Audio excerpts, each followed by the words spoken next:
Welcome to Simplified UPSC by PPP, where we listen, learn, and grow together.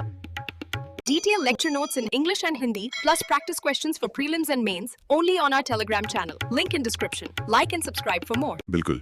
और संतुलन और tipping points, ये इस अध्याय को समझने के लिए एकदम सही नजरिया है। ये जलीय इकोसिस्टम्स जो हैं, ये देखने में बहुत शांत लगते हैं, लेकिन असल में सतह के नीचे जीवन एक बहुत ही महीन धागे से बंधा होता है। आज की बातचीत में हम इसी धागे को पकड़ेंगे और देखेंगे कि यूपीएससी कैसे इन टिपिंग पॉइंट से जुड़े सवाल पूछता है। तो चलिए सबसे बुनियादी सवाल से शुरू करते हैं। जब हम जमीन और पानी के इकोसिस्टम को कंपेयर करते हैं तो जमीन पर हम हमेशा पानी और तापमान की कमी की बात करते हैं, लेकिन पानी तो है ही, तो वहां जीवन को कौन सी चीजें कंट्रोल करती हैं? मतलब लिमिटिंग फैक्टर क्या है? ये एक बेहतरीन सवाल है, क्योंकि यहीं से संतुलन का पूरा खेल शुरू होता है। पानी में असल में पानी की मात्रा नहीं, बल्कि पानी के अंदर क्या है ये ज्यादा मायने रखता है। यहाँ दो सबसे बड़े गेटकीपर हैं, एक तो सूर्य का प्रकाश और दूसरा पानी में घुली हुई ऑक्सीजन। अच्छा, मतलब जहां तक सूरज की रोशनी पहुंचती है वो एक अलग दुनिया है, और जहां नहीं वो बिल्कुल अलग। एकदम सही। जिस ऊपरी सतह तक प्रकाश पहुंचता है, जहां पौधे फोटोसिंथेसिस कर सकते हैं, उसे हम कहते हैं फोटिक जोन। फोटिक जोन जी, ये पानी की दुनिया का सबसे कह सकते हैं हलचल वाला इलाका है। और इसके नीचे का जो अंधेरा हिस्सा है, जहां प्रकाश नहीं पहुंचता, वो है एफोटिक जोन। वहां का जीवन तो पूरी तरह ऊपर से गिरने वाले ऑर्गेनिक मैटर पर ही निर्भर करता है। पर जो दूसरा फैक्टर है, घुली हुई ऑक्सीजन, वो इससे भी ज्यादा नाजुक है। वो कैसे?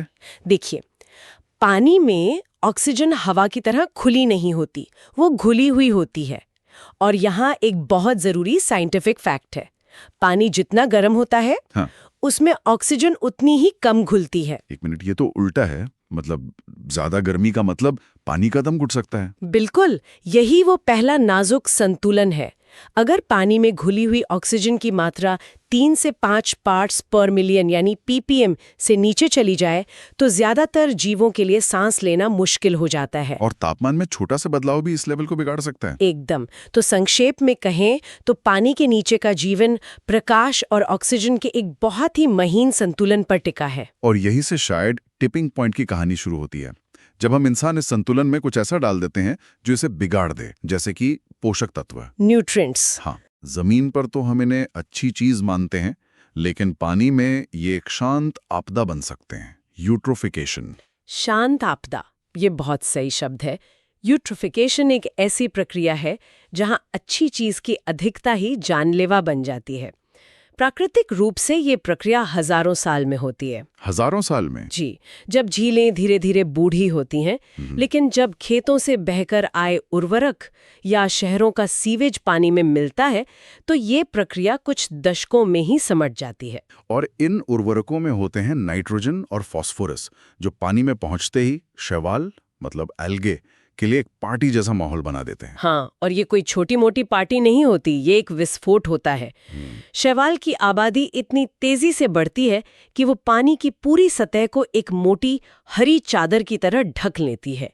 इसी को एल्गल ब्लूम कहते हैं। एल्गल ब्लूम, भारत में बेंगलुरु की बेलेंदुर झील इसका एक उदाहरण है शायद, जहां वो झाग में आग लग जाती थी। बिल्कुल, वो एक कुख्यात उदाहरण है। तो पहले तो बस पानी हरा हो जाता है, असली टिपिंग पॉइंट कब आता है? असली टिपिंग पॉइंट तब आता है जब ये हरी चादर सूरज की रोशनी को नीचे जाने से रोक देती है। अच्छा। रोशनी के बिना पानी के नीचे के पौधे मरने लगते हैं, और फिर जब ये अरबों खरबों शैवाल खुद मरते हैं, तो बैक्टीरिया उन्हें डीकंपोज करने के लिए टूट पड़ते हैं। और इस डीकंपोजिशन की प्रक्रिया में बैक्टीरिया पानी में घुली हुई सारी ऑक्सीजन खींच लेते हैं। ओहो, तो ऑक्सीजन का लेवल उस 3-5 ppm की खतरनाक सीमा से भी नीचे चला जाता है? बिल्कुल, इससे एक एनॉक्सिक स्थिति बन जाती है, मतलब ऑक्सीजन की लगभग पूरी कमी।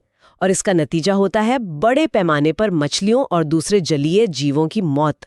जो झील कभी जीवन से भरपूर थी, वो एक डेड जोन में बदल जाती है। क्या मुझे यूपीएससी का एक पुराना सवाल याद आ रहा है, शायद 2013 का। उन्होंने कुछ सूक्ष्म जीवों के नाम दिए थे, जैसे नॉस्टॉक और स्पाइरोगायरा, और पूछा था कि इनमें से कौन बायोफर्टिलाइजर के तौर पे इस्तेमाल होता है। ये एक बेहतरीन कनेक्शन है, और ये दिखाता है कि यूपीएससी क्या चाहता है।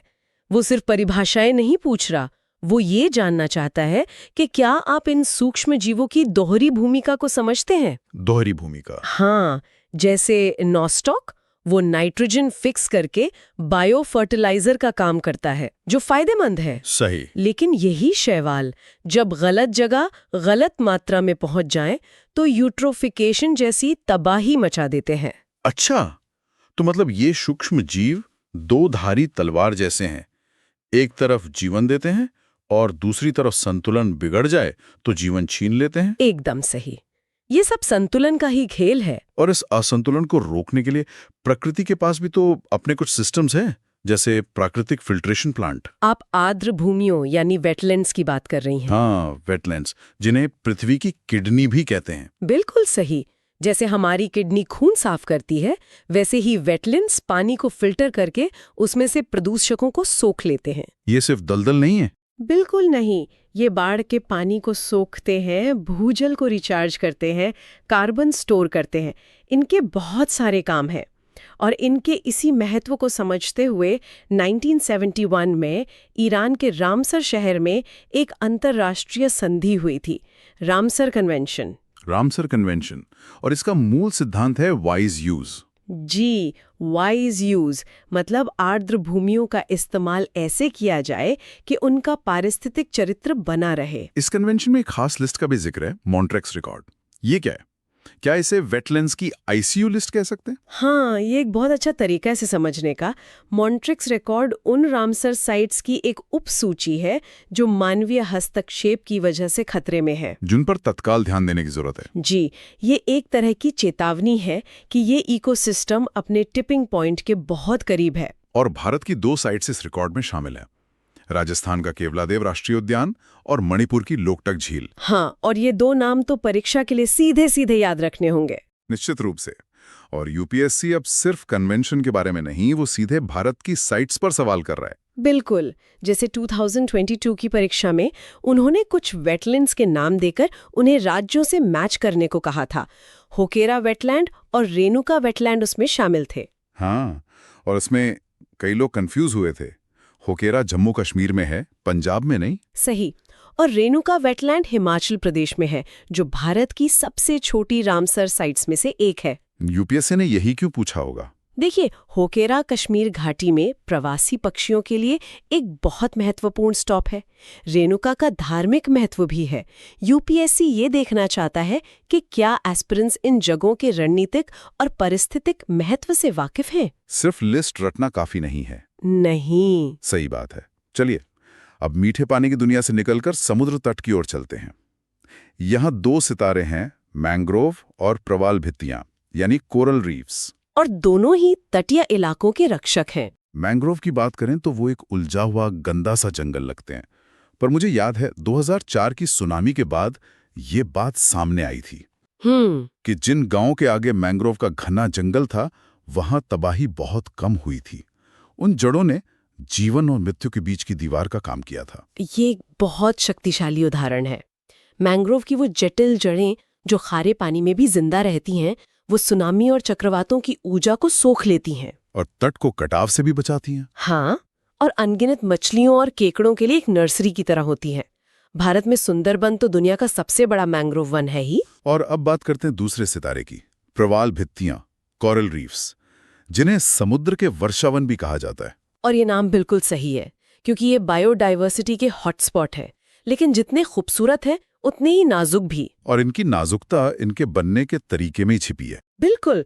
कोरल रीफ असल में कोरल पॉलिप्स नाम के लाखों करोड़ों छोटे छोटे जीवों के कैल्शियम कार्बोनेट के ढांचे हैं। पर ये जीव अकेले नहीं रहते, वे एक बहुत ही खूबसूरत सहजीवन यानी सिम्बायोसिस के रिश्ते में रहते हैं। आप ज़ूज़ैंथेले नाम के शैवाल की बात कर रहे हैं? हाँ, ज़ूज़ैंथेले। ये एक सूक्ष्म शैवाल है जो कोरल की टिश्यूज के अंदर रहता है। अच्छा। कोरल उसे रहने के लिए घर देता है और बदले में ज़ूज़ैंथेले फोटोसिंथेसिस से जो भोजन बनाता है उसका 90% तक हिस्सा अपने कोरल होस्ट को दे देता है। और कोरल के जो चटक रंग होते हैं वो भी इन्हीं की वजह से होते हैं? जी, यह एक परफेक्ट पार्टनरशिप है। एक परफेक्ट पार्टनरशिप, जब तक कि संतुलन बना रहे। क्या होता है जब ये संतुलन बिगड़ता है? तब ये खूबसूरत रिश्ता टूट जाता है।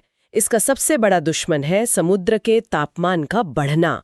जब पानी सामान्य से सिर्फ 1 या 2 डिग्री सेल्सियस भी ज्यादा गर्म हो जाता है तो कोरल तनाव में आ जाते हैं। तनाव में? हाँ, और इस तनाव की स्थिति में वो अपने अंदर रह रहे ज़ूक्सेंथेले को बाहर निकाल देते हैं। मतलब अपने फूड और कलर दोनों के सोर्स को ही बाहर कर देते हैं। बिल्कुल।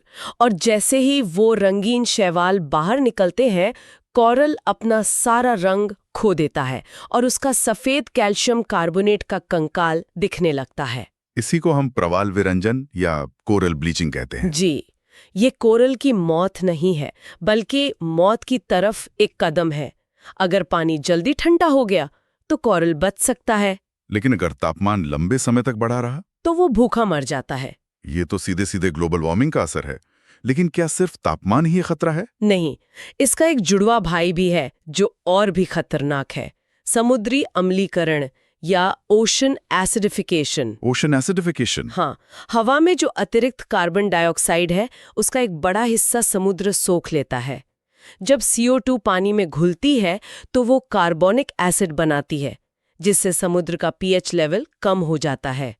पानी ज्यादा अम्लीय हो जाता है। और इस अम्लीय पानी में कोरल पॉलिप्स के लिए कैल्शियम कार्बोनेट का कंकाल बनाना बहुत मुश्किल हो जाता है। तो एक तरफ ब्लीचिंग उन्हें भूखा मार रही है और दूसरी तरफ अम्लीकरण उनका घर बनाने की क्षमता ही छीन रहा है। बिल्कुल। तो आज की इस पूरी चर्चा से ये साफ है कि पानी के नीचे की दुनिया कैसे प्रकाश, ऑक्सीजन, तापमान और पोषक तत्वों के एक बेहद नाजुक संतुलन पर टिकी है। यूपीएससी के लिहाज से इन प्रक्रियाओं को समझना, मॉन्ट्रो रिकॉर्ड और ज़ूक्सेंथेले जैसी शब्दावली को जानना और रामसर साइट्स जैसे तथ्यों को उनके महत्व के साथ याद रखना बहुत जरूरी है। बिल्कुल।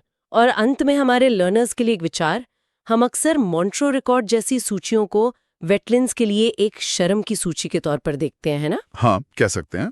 पर शायद हमें इसे ग्रह के एक मेडिकल चार्ट की तरह देखना चाहिए। अगर हमारे ग्रह की 2 महत्वपूर्ण किडनी यानी केवलादेव और लोकटक आधिकारिक तौर पर गंभीर हालत में है, तो ये हमारी अपनी सेहत के बारे में क्या बताता है? सोचने वाली बात है। हमारी खाद्य सुरक्षा, हमारे अर्थव्यवस्था और हमारा खुद का स्वास्थ्य इन जलीय दुनियाओं के स्वास्थ्य से कितना गहराई से जुड़ा है, इस पर सोचना बहुत जरूरी है। सिंप्लीफाइड यूपीएससी बाय पीपीपी के साथ बने रहने के लिए धन्यवाद। अगर आपको ये चर्चा उपयोगी लगी हो तो कृपया चैनल को सब्सक्राइब करें और हमारी पेड मेंबरशिप ज्वाइन करके हमें अपना सहयोग दें। Thanks for watching. Follow us on Telegram and Instagram. Don't forget to like, share, and subscribe.